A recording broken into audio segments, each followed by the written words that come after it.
अस्सलाम वालेकुम स्टूडेंट्स, आज मैं आपको ग्रामर में नेक्स्ट चैप्टर पढ़ा रही हूँ और उसका नाम है सर्वनाम। सर्वनाम मतलब हम, तुम, वे, उसका, ये लफ्ज़ इस्तेमाल होते हैं, इसके लिए ये वर्ड्स इस्तेमाल होते हैं।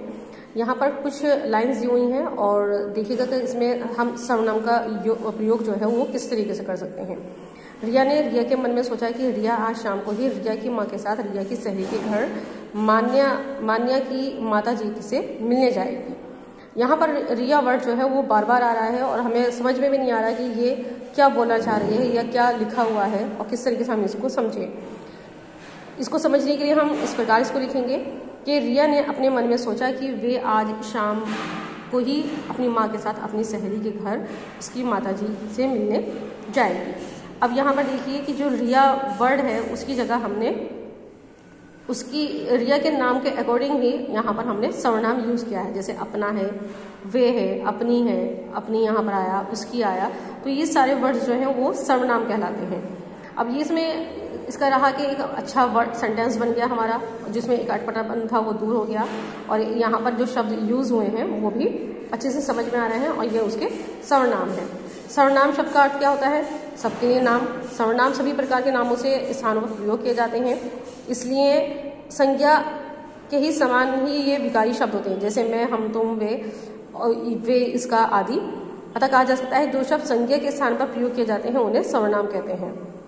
सर्वनाम के भेद कौन कौन से हैं यहाँ आपको बता दिया जाता है। सर्वनाम के 6 भेद होते हैं। सबसे पहला होता है पुरुषवाचक सर्वनाम, सेकंड होता है निश्चयवाचक सर्वनाम, थर्ड अनिश्चयवाचक सर्वनाम और फिर उसके बाद होता है प्रश्नवाचक सर्वनाम, फिर संबंधवाचक सर्वनाम और 6 होता है निजवाचक सर्वनाम। इसके बारे में आपको इसकी डिटेल जो है वो मैं आपको बताती हूँ।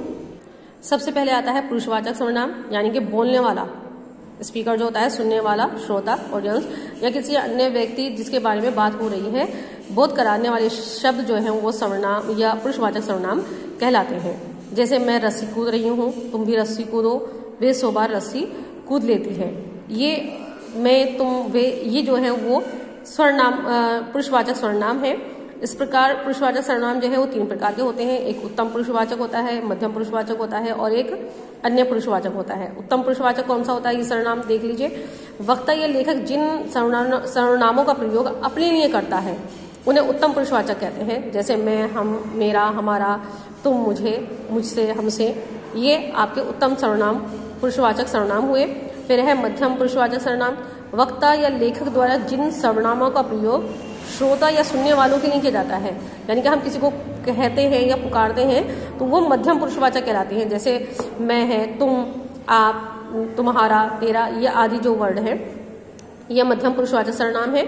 अन्य पुरुषवाचक सर्वनाम, वक्ता अथवा लेखक जिन सर्वनामों का प्रयोग अपने और श्रोता के अतिरिक्त किसी अन्य व्यक्ति के लिए भी करता है तो उन्हें अन्य पुरुषवाचक सर्वनाम कहते हैं। जैसे वे है, उसे, उन्हें, उसका और आदि। उसके बाद आता है निश्चय सर्वनाम, निश्चयवाचक सर्वनाम, जिन सर्वनाम के द्वारा किसी पास या दूर की वस्तु या व्यक्ति का निश्चित रूप से बोध होता है, यानी कि निश्चित रूप से हम बताते हैं, उसे निश्चयवाचक सर्वनाम कहते हैं। जैसे ये, वे, यही, वही, इसी, उसी, यानी कि हम एक आइडेंटिफाई उनको करते हैं कि ये है, वो है, इसको हम निश्चयवाचक सर्वनाम कहते हैं। जैसे ये मेरी घड़ी है, वे अंकित का दोस्त है, मुझे यही खिलौना चाहिए। इन वाक्यों में ये, वे और यही सर्वनाम जो है निश्चित वस्तु या व्यक्ति की ओर संकेत कर रहे हैं, मतलब बता रहे हैं, तो ये यहाँ पर सर्वनाम निश्चयवाचक सर्वनाम। सेकंड आपका आता है अनिश्चयवाचक सर्वनाम। अनिश्चयवाचक यानी कि जिन सर्वनामों से किसी व्यक्ति वस्तु के विषय में कोई विशेष मतलब बात नहीं बताई जाती है उन्हें अनिश्चयवाचक सर्वनाम कहते हैं। जैसे कोई, कुछ, जहाँ पे कंफ्यूजन हो कहीं, किसी, तो वो अनिश्चयवाचक सर्वनाम कहलाते हैं। जैसे झाड़ू के पीछे कोई है, माँ पानी में कुछ पड़ा है, मंदिर का रास्ता किसी से पूछ लेते हैं, तो यहाँ पर जो है वो हमारा क्लियर नहीं है कि क्या है, इसलिए हम यहाँ पर अनिश्चयवाचक कहलाते हैं इन शब्दों को। फिर उसके बाद आपका आता है प्रश्नवाचक सर्वनाम, जिन सर्वनामों में किसी व्यक्ति, वस्तु या स्थान के बारे में प्रश्न का बोध हो, यानी कि क्वेश्चन करा जाए, वहां पर वो प्रश्नवाचक सर्वनाम है। यहाँ से क्लियर हो रहा है, जहां हमारा क्वेश्चन होता है वो प्रश्नवाचक सर्वनाम होता है। जैसे कौन, क्या, किसने, किसे, जैसे दिखाओ तुम्हारे बस्ते में क्या है, ये शोर को कौन मचा रहा है, ये किसका पेन है, यहाँ पर जो है वो प्रश्नवाचक सर्वनाम है।